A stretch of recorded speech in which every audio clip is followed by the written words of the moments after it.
Good morning students. आज आपण नवीन प्रकरण सुरू करणार आहोत. ज्या प्रकरणाचं नाव आहे निर्णय घेणे. त्यालाच आपण डिसिजन मेकिंग म्हणतो. तर प्रत्येक व्यक्तीमध्ये डिसिजन घेण्याची किंवा डिसिजन मेकिंग पॉवर असली पाहिजे. तर जसं की दैनंदिन जीवन जगत असताना प्रत्येक व्यक्तीला काही ना काहीतरी समस्या निर्माण होतात. मग त्या समस्या निर्माण झाल्यानंतर त्या समस्या सोडवण्यासाठी व्यक्तीला कोणता तरी निर्णय घ्यावा लागतो. मग तो निर्णय घेत असताना तो निर्णय हा खूप व्यवस्थित असला पाहिजे. तर त्यामध्ये ज्या समस्या निर्माण होतात, मग त्या समस्या ह्या साध्या असतील किंवा अवघड असतील. आता समस्या काही साध्या असतात, तर काही सोप्या असतात, काही अवघड असतात. मग त्या समस्या सोडवत असताना आपल्याला निर्णय घ्यावा लागतो. आणि तो निर्णय घेणं किंवा तो निर्णय घेत असताना महत्त्वपूर्ण निर्णय घ्यावा लागतो. आता गृहव्यवस्थापन असेल तर गृहव्यवस्थापन प्रक्रियेत निर्णय घेणे हा आपला दैनंदिन जीवनाचा अत्यंत महत्त्वपूर्ण भाग आहे. लहान मुलं असेल, विद्यार्थी असेल, वयस्कर व्यक्ती असेल, तर प्रत्येक व्यक्तीला स्वतंत्र किंवा वैयक्तिक काहीतरी समस्या निर्माण होतात. तर त्यामध्ये वैयक्तिक निर्णयसुद्धा घेतले जातात. किंवा कौटुंबिक जीवन असेल तर कुटुंबामध्ये सुद्धा काही समस्या निर्माण होतात. मग त्या समस्या सोडवण्यासाठी किंवा समस्याचं निराकरण करण्यासाठी आपल्याला काही निर्णय घ्यावे लागतात. आता गृहव्यवस्थापन प्रक्रियेमध्ये निर्णय घेणे हा आपल्या दैनंदिन जीवनाचा अत्यंत पूर्ण किंवा महत्त्वपूर्ण भाग आहे. दररोज प्रत्येक व्यक्तीला विविध परिस्थितीला तोंड द्यावे लागते.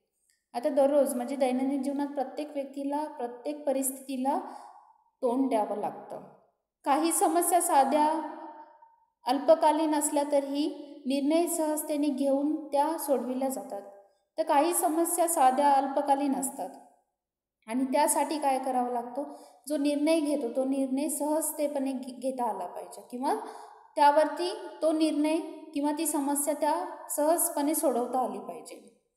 काही निर्णय दीर्घकालीन असतात, तर काही निर्णय असे असतात की ते दीर्घकालीन असतात.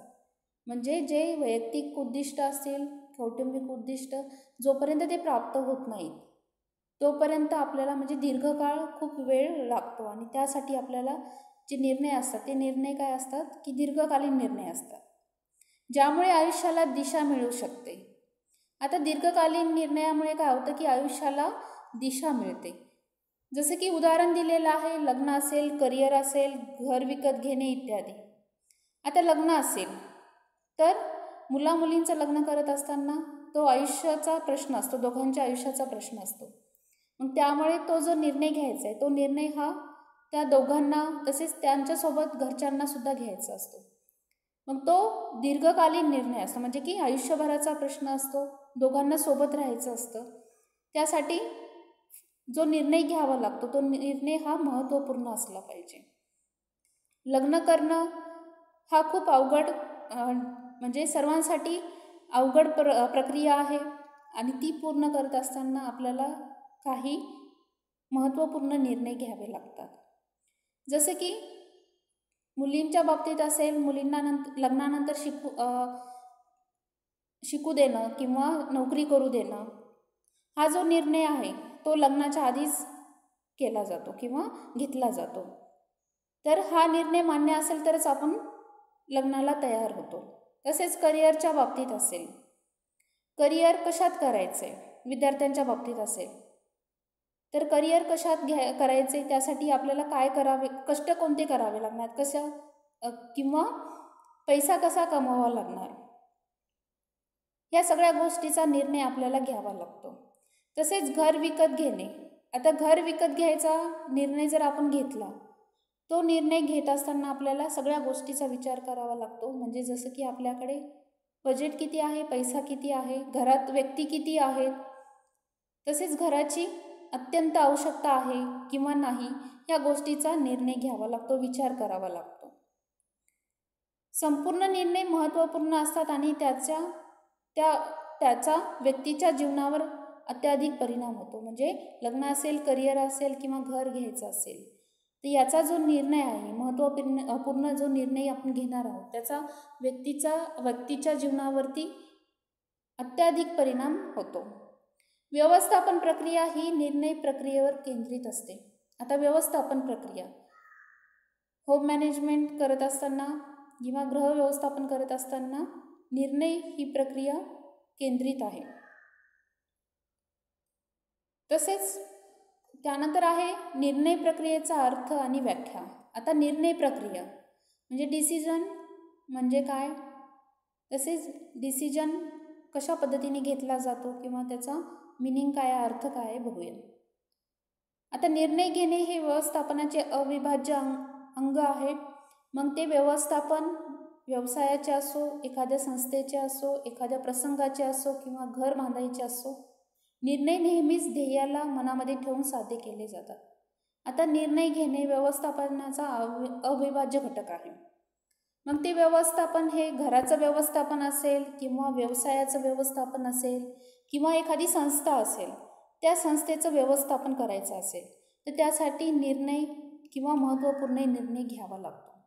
तसेच एखाद्या प्रसंग असो किंवा घर बांधायचे असेल, त्यासाठी सुद्धा आपल्याला महत्त्वपूर्ण निर्णय घ्यावे लागतात. निर्णय नेहमीच ध्येयाला मनामध्ये ठेवून साध्य केले जातात. आपले जे ध्येय आहेत ते ध्येय साध्य करत असताना आपल्याला कोणता ना कोणता निर्णय घ्यावा लागतो. निर्णय प्रक्रिया मानसिक प्रक्रिया असल्यामुळे ज्ञान, कल्पकता आवश्यकता आहे. आता ज्यावेळेस आपण निर्णय घेणार आहोत किंवा घेतो तर त्यावेळेस आपल्याकडे असलेलं ज्ञान, नॉलेज, तसेच कल्पकता, कौशल्य हे आवश्यक आहे. जर तुम्हाला म्हणजे जे व्यवसाय असेल किंवा घराचं व्यवस्थापन असेल त्याबद्दल तुम्हाला नॉलेज आहे किंवा त्याच्यातलं जे कौशल्य आहे ते कौशल्य निवडत असताना किंवा ज्ञान असल्यानंतरच आपण त्या गोष्टीचा निर्णय घेऊ शकतो. समस्या निर्माण झाल्यास ती सोडविण्याकरता ज्ञान उपयुक्त असते. जर एखादी समस्या म्हणजे तुम्ही घर बांधत असताना किंवा एखादा व्यवसाय सुरू करणार असताल तर त्यामध्ये जर समस्या निर्माण झाली तर ती समस्या सोडवण्याकरता तुमच्याकडे नॉलेज म्हणजे ज्ञान असणं गरजेचं आहे.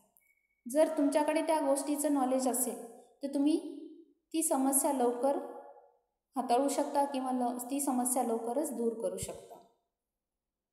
त्यानंतर आहे निकेल व डॉर्सी यांच्या मते निर्णय प्रक्रिया म्हणजे काय. एखादी समस्या सोडवण्यासाठी किंवा एखादी परिस्थिती हाताळण्यासाठी उपलब्ध असलेल्या अनेक पर्यायामधून पर्यायाची निवड करणे म्हणजे निर्णय होय.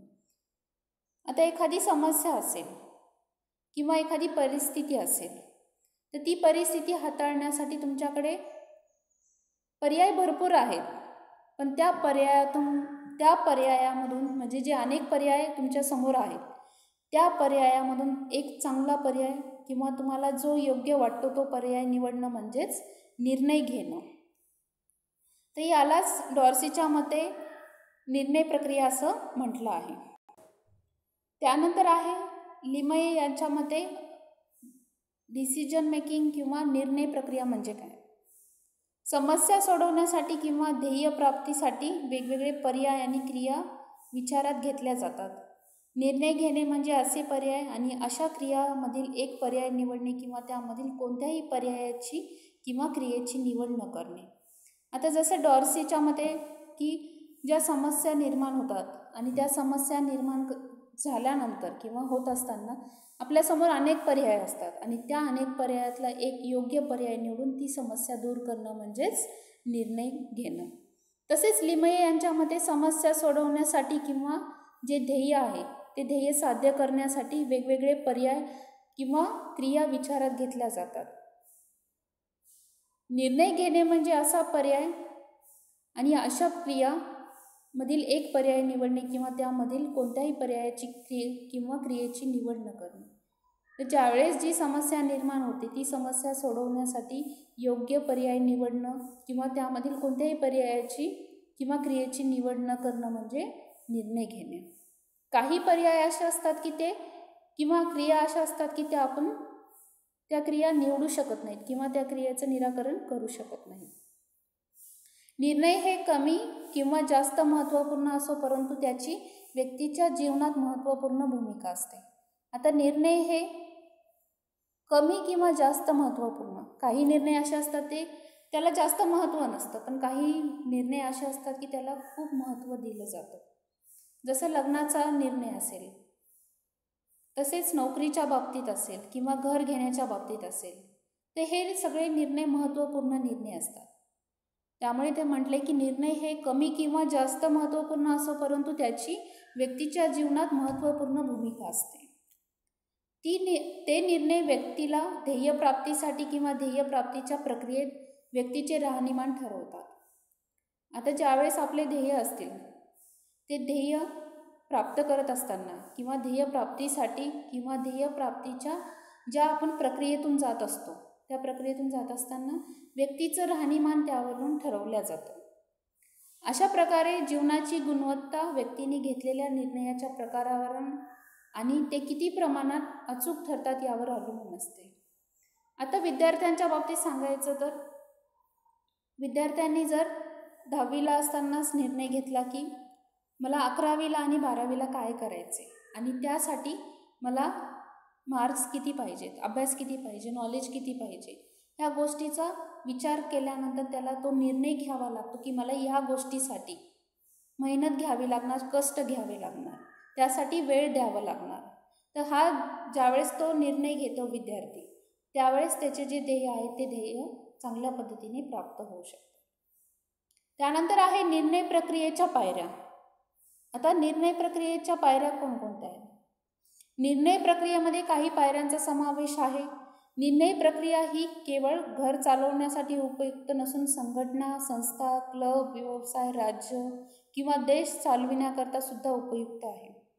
आता आपण म्हणतो की निर्णय प्रक्रिया ही फक्त व्यक्तीसाठीच असते असं नाही आहे, तर प्रत्येक व्यक्ती असेल किंवा जी संघटना असेल, संस्था असेल, क्लब असेल, व्यवसाय असेल किंवा राज्य असेल किंवा देश चालवण्याकरता सुद्धा निर्णय प्रक्रिया फार महत्त्वाची आहे.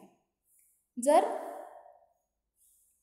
जो वर्कर आहे किंवा लीडर आहे त्यांनी जर चांगले निर्णय घेतले तर त्याचे जे कार्य आहे किंवा राज्याचे जे कार्य आहे, देशाचे जे कार्य आहे ते चांगल्या पद्धतीने पार पडू शकतात. जर डिसिजन मेकिंग पॉवर व्यक्तीमध्ये नसेल तर तो डिसिजन घेण्यात चुकू शकतो किंवा त्यामध्ये चुका होऊ शकतात.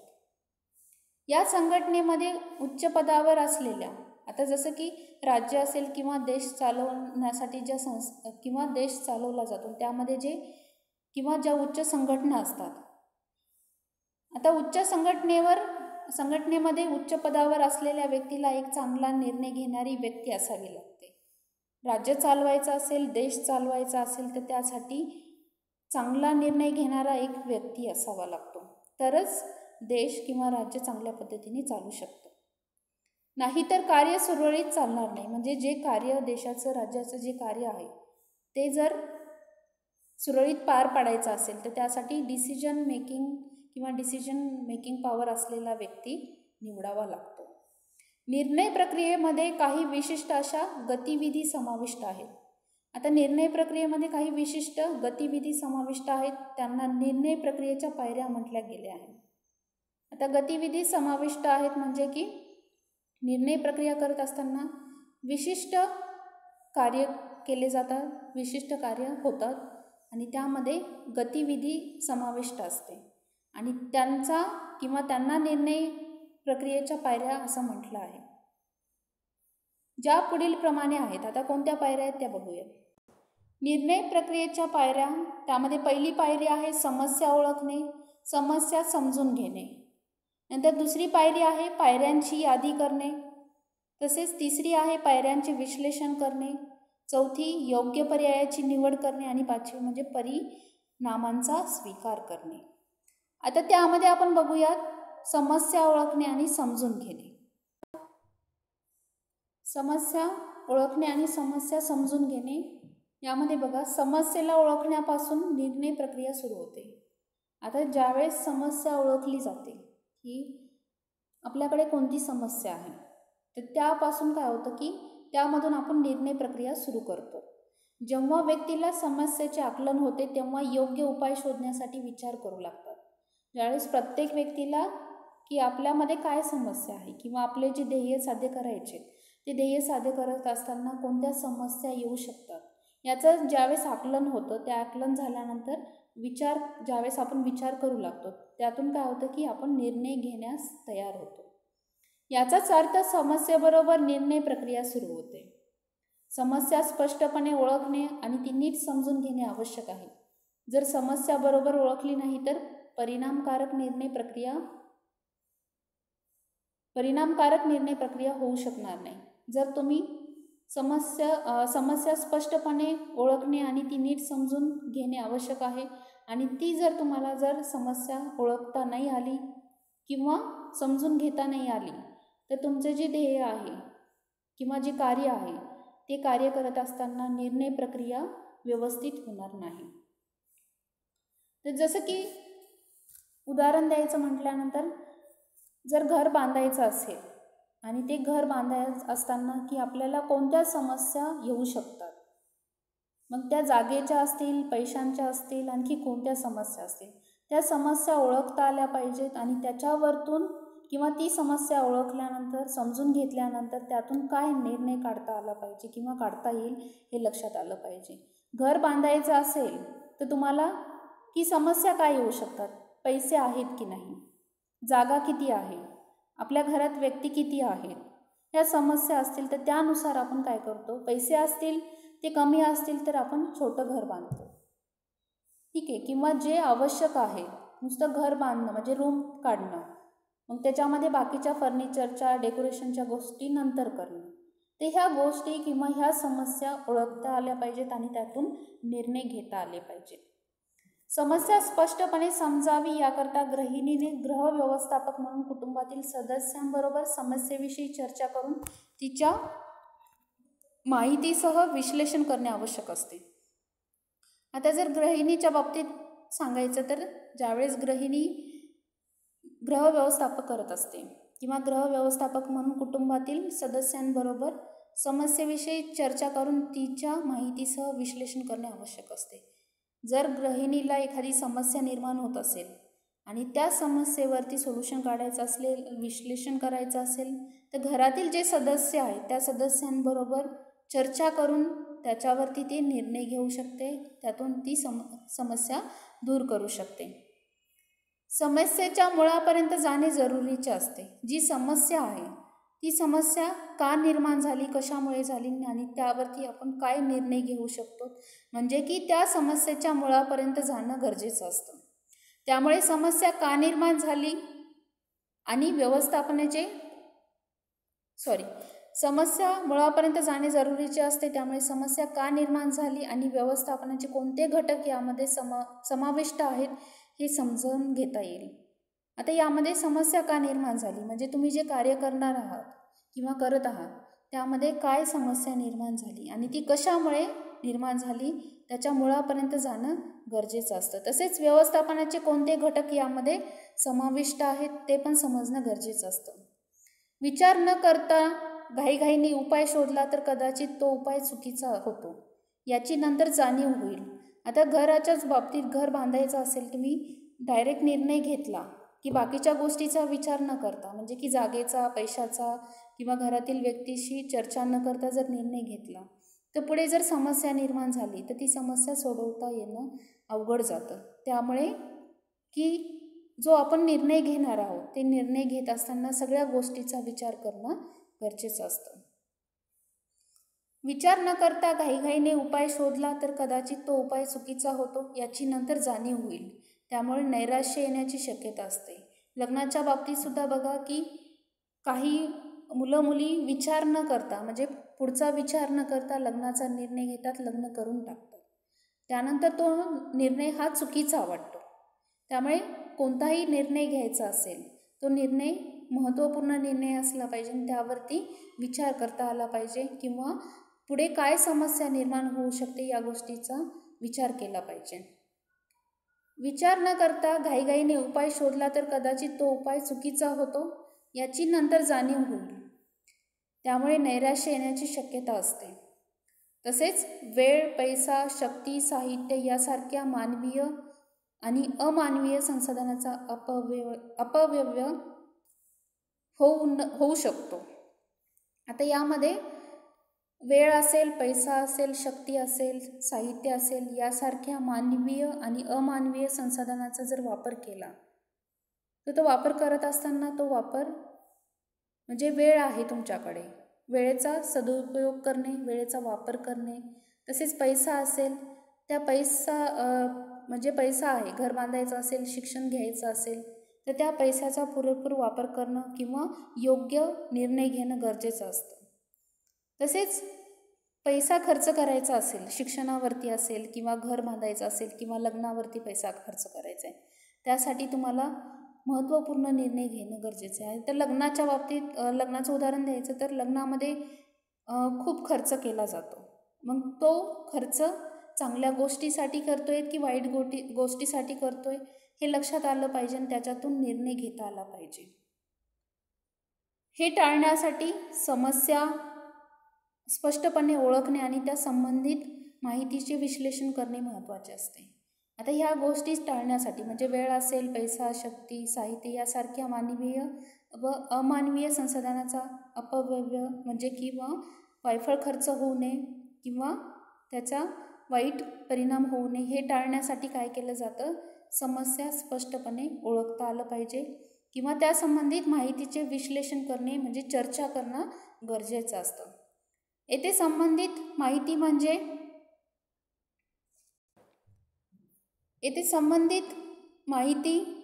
म्हणजे परिस्थितीनुसार असलेल्या मर्यादा, संधी ओळखणे.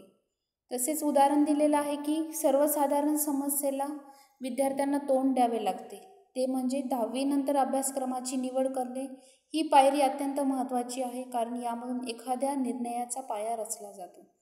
आता 10वीला जे विद्यार्थी आहेत किंवा 10वीच्या वर्षामध्ये विद्यार्थ्यांना एक समस्या निर्माण होते की 10वी नंतर आपल्याला कोणता अभ्यासक्रम निवडायचा आहे आणि तो अभ्यासक्रम निवडण्यासाठी त्याला मार्क्स जास्त घ्यावे लागतात, पर्सेंटेज जास्त घ्यावे लागतात किंवा ती जी स्टेप आहे 10वीची ती स्टेप फार महत्त्वाची आहे. कारण यामधून काय होतं की त्याच्या आयुष्याचा म्हणजे करिअरसाठी त्याला निर्णय घ्यावा लागतो. पुढे आपल्याला काय करायचे, डॉक्टर व्हायचे, इंजिनियर व्हायचे, यासाठी 10वीला असतानाच त्याला तो निर्णय घ्यावा लागतो की आपल्याला पुढे काय करायचे. तसेच एक उदाहरण द्यायचं की दिवाळीला जर एखाद्या व्यक्तीला बोनस मिळाला असेल, बोनस म्हणजे की पैसे मिळतात एक्स्ट्रा, तर त्या बोनसमध्ये त्याला की घरच्यांसाठी काहीतरी करायचं आहे.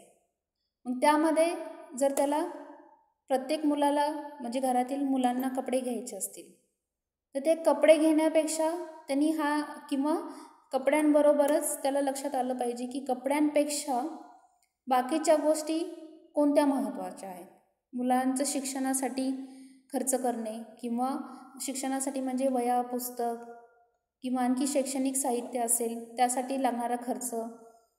आता कपडे हे जर म्हणजे आवश्यक गोष्ट आहे, पण जर आपल्याकडे कपडे असतील, भरपूर सारे कपडे आहेत आणि आपण तरी पण त्यावरती खर्च करत आहोत किंवा करणार आहोत आणि आपल्याला दुसऱ्या गोष्टी आवश्यक आहे, शैक्षणिक साहित्य असेल, त्याचबरोबर की मुलांना सहलीला जायचं असेल किंवा शैक्षणिक सहलीला जायचं असेल किंवा मुलांकरता शाळेत जाण्याकरता सायकल घ्यायची असेल, तर इथे एक निर्णय घेता आला पाहिजे की आपल्याला आवश्यक काय आहे, त्या पैशामध्ये कोणत्या आवश्यक गोष्टीवरती खर्च करता आला पाहिजे याचा निर्णय घेता आला पाहिजे. त्यानंतर आहे पर्यायाची यादी करणे. पर्यायाची यादी करणे यामध्ये अर्थात विविध पर्याय शोधणे. एकदा समस्येचे आकलन झाले की व्यक्ती शक्य ते पर्याय किंवा उपाय शोधण्यास सुरू करतात. अर्थात म्हणजे की एखादी समस्या असेल आणि त्या समस्येवरती विविध पर्याय शोधता आले पाहिजेत आणि त्या विविध पर्यायातून योग्य पर्याय निवडता आला पाहिजे. एखाद्या समस्येचे आकलन झाले की व्यक्ती शक्य ते पर्याय किंवा उपाय शोधण्यास सुरू करतात. जर व्यक्ती सर्व संभाव्य पर्याय शोधू शकली तर व्यक्तीला परिणामकारक निर्णय घेता येतात. जर व्यक्ती त्या समस्येमधून पर्याय शोधू शकली, संभाव्य पर्याय शोधू शकली, तर जो निर्णय आहे तो निर्णय काय होतो की परिणामकारक निर्णय होतो किंवा परिणामकारक निर्णय घेता येतो. ही गोष्ट व्यक्तीला उत्तम पर्याय शोधण्यास समर्थ करेल. अशा प्रकारे सर्व संभाव्य पर्याय शोधल्याशिवाय चांगला निर्णय घेणे व्यक्तीला शक्य आहे. तर प्रत्येक व्यक्तीने संभाव्य पर्याय शोधणं गरजेचं असतं. संभाव्य पर्याय शोधल्यानंतर चांगला निर्णय घेतला जातो किंवा चांगला निर्णय प्रत्येक व्यक्तीला घेता येतो. या प्रक्रियेत जरी सर्व पर्याय शोधणे महत्त्वाचे असले तरी त्यातील विविधतेमुळे व्यक्तीच्या मनात कोणताही गोंधळ निर्माण होऊ शकत नाही. जर तुम्हाला संभाव्य पर्याय निवडता नाही आला तर व्यक्तीला काय होतं की विविधतेमुळे काय होतं की व्यक्तींच्या मनात गोंधळ निर्माण होतो आणि तो व्यक्ती चांगला निर्णय घेऊ शकत नाही किंवा महत्त्वपूर्ण निर्णय घेऊ शकत नाही. अगोदरच्या उदाहरणामध्ये एखाद्या विद्यार्थ्याला त्याच्या परिसरात किती विद्यालय किंवा अभ्यासक्रम आहे हे शोधावे लागेल. आता अगोदरच्या विद्यार्थ्याला म्हणजे की 10वीचा विद्यार्थी आहे आणि त्याला पुढे करिअर कशात करायचं आहे, 11वी 12वीला सायन्स घ्यायचं, आर्ट्स घ्यायचे, त्याचा निर्णय त्याला 10वीतच घ्यावा लागतो. आणि ज्यावेळेस तो 11वी 12वीला जातो, मग जाण्याच्या आधी त्याला काय करावं लागतं की आपल्या परिसरामध्ये किती कॉलेजेस आहेत, किती विद्यालय आहेत, तसेच त्या प्रत्येक विद्यालयामधला अभ्यासक्रम कोणता आहे हे शोधता आलं पाहिजे किंवा शोधावं लागतं. प्रत्येक विद्यालयामध्ये किंवा अभ्यासक्रमाला किती शेकडा लागेल, म्हणजे प्रत्येक विद्यालयामध्ये प्रत्येक कॉलेजमध्ये प्रवेश घेण्यासाठी त्या विद्यार्थ्याला किती पर्सेंटेज लागेल, किती मार्क्स लागेल. अशा 4 ते 5 विद्यालयाची सूची केल्यानंतर कोणत्या विद्यालयामध्ये कोणत्या विषयाचे विकल्प म्हणजेच कॉम्बिनेशन आहे, म्हणजे प्रत्येक विद्यालयाची माहिती घ्यावी लागते. मग त्याच्यामधल्या सगळ्या गोष्टी, पर्सेंटेज किती लागणार, परत त्यामध्ये कॉम्बिनेशन आहे का, विषयांचं विकल्प आहे का, विषयांचं सब्जेक्टचं कॉम्बिनेशन आहे का, त्याचे शुल्क काय आहे, त्याची फीस काय आहे, वेळ काय आहे, विद्यालयामध्ये कसे जायचे, किती वेळ जायला लागेल, ह्या सर्व गोष्टीचा विद्यार्थ्याला विचार करावा लागतो. म्हणजे त्याच्याकडे पर्याय भरपूर असतात किंवा पर्यायाची त्याला यादी करावी लागते आणि त्या यादीतून त्याला योग्य पर्याय निवडावा लागतो. आता त्याच्यासमोर भरपूर कॉलेजेस आहेत, मग त्या कॉलेजेसमधील त्याला एक चांगलं कॉलेज निवडायचा निर्णय घेता आला पाहिजे. मग त्या कॉलेजमध्ये त्याला जायचं कसं, तसेच त्या कॉलेजचा टायमिंग काय आहे, आपल्या परिसरात आहे का, जवळ आहे का, जर लांब असेल तर मग गाडी लागेल, किती वेळ लागेल, त्यासाठी वेळ खूप लागणार असेल तर गाडी असेल पण त्यासाठी आधी तयारी करावी लागणार, ह्या सगळ्या गोष्टीचा विचार करावा लागतो. आता यामध्ये विद्यालय भरपूर दाखवलेली आहेत आणि त्या विद्यालयापैकी कोणता विद्यालय त्याच्यासाठी चांगला आहे, शिक्षणासाठी चांगला आहे, तसेच त्याच्या परिसरात आहे का, किंवा त्याला ज्या विषयामध्ये पुढे करिअर करायचे तो विषय त्या ठिकाणी आहे की नाही, या सगळ्या गोष्टीचा त्याला विचार करावा लागतो आणि त्यातून योग्य निर्णय घ्यावा लागतो. म्हणजे यामध्ये त्याला पर्यायांची यादी भरपूर आहे, पण त्या पर्यायापैकी योग्य आणि एक पर्याय निवडता आला पाहिजे. त्यानंतर आहे पर्यायाचे विश्लेषण करणे. साध्या शब्दामध्ये पर्यायाची तुलना करणे. अगोदरच्या पायरीमध्ये विविध पर्याय प्राप्त झाले आहेत.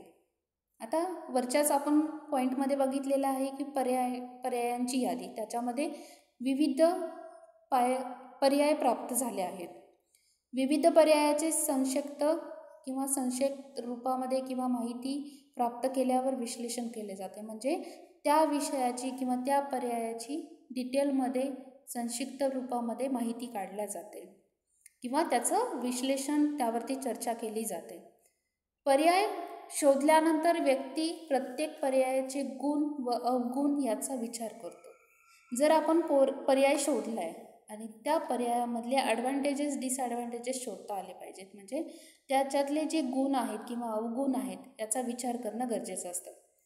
ही पायरी किती काळजीपूर्वक पूर्ण केली जाते यावर निर्णय प्रक्रियेचे यश अवलंबून असते. म्हणजे तुम्ही जो पर्याय निवडला आहे त्या पर्यायामधून जे ही पायरी जी आहे पर्याय निवडण्याची ती काळजीपूर्वक पूर्ण केली जाते आणि त्यातून काय होतं की निर्णय प्रक्रियेचं यश अवलंबून असतं. म्हणजे त्यातून आपल्याला यश प्राप्त करण्यासाठी निर्णय घेणं आवश्यक असतं आणि तो निर्णय हा महत्त्वपूर्ण योग्य निर्णय असला पाहिजे. ही पायरी व्यक्तीला सर्वात उत्तम पर्यायाची निवड करण्यास मदत करते.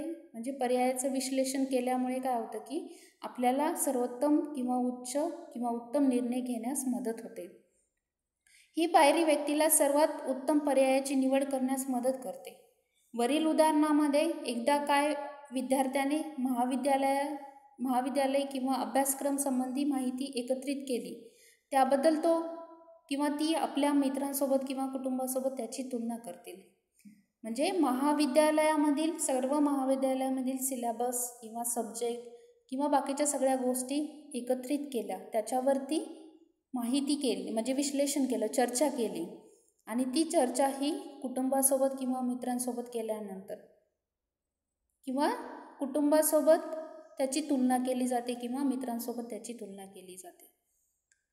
तर अशा पद्धतीने पर्यायांचं विश्लेषण करणं म्हणजे पर्यायावरती चर्चा करणं आणि त्यातून योग्य निर्णय घेणं गरजेचं असतं.